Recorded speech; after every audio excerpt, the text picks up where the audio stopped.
Okay, hello. We are going to divide now the fractions. As we have studied earlier, yung mag-divide ng fractions, ito yung tip ko sa inyo. We have something to bear in mind. These words. Ito yung keep. Okay, keep, change, and flip. Okay, 3 words lang to, but this is a powerful word in dividing fractions. Keep, change, flip.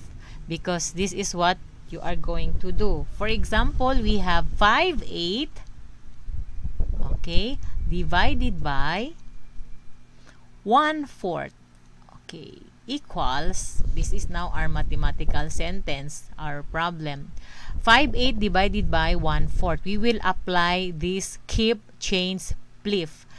Keep, we will keep the dividend 5/8. So, it will remain the same. We will keep it. 5/8. And then change. What are we going to change? We will change the division into multiplication. Magmo-multiply tayo. We will change that. This will become times. And then flip. Anong ipi-flip natin? Yung 1/4. Reciprocal. Ating babaligtarin. It will become 4/1. So, we have the keep, change, flip. And then, if we have already the multiplication here, multiplication equation, we can now proceed how to multiply fractions. 5 times 4 equals 20. 8 times 1 equals 8. So, you have now your answer. The answer is 20/8. But 20/8 is an improper fraction. So, we will reduce that by dividing. So, we will divide 20 divided by 8. Kasi, yan ay improper fraction. So, 20 divided by 8 equals 2. 2 times 8 equals 16. And then, 20 minus 16 equals 4. So, our answer now would be 2. Kasi 2 ang quotient natin. 2 and 4, 8. Okay, so you have now your answer. But, look closely. Our fraction is a fraction that can still be reduced to lowest term. So, i-reduce natin yung 4/8. Our GCF for that, ang GCF natin dyan ay 4. So, what will happen to our 4/8? Don't forget the whole number 2.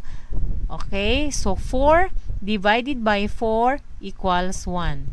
8 divided by 4 equals 2.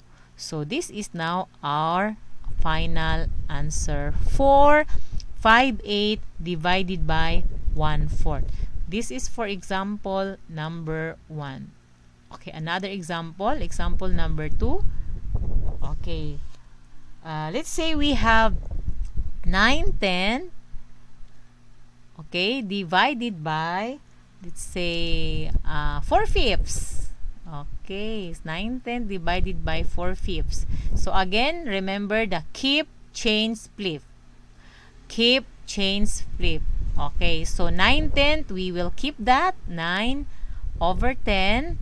Okay, and then we will change the division into multiplication. We will flip the 5 becomes our numerator.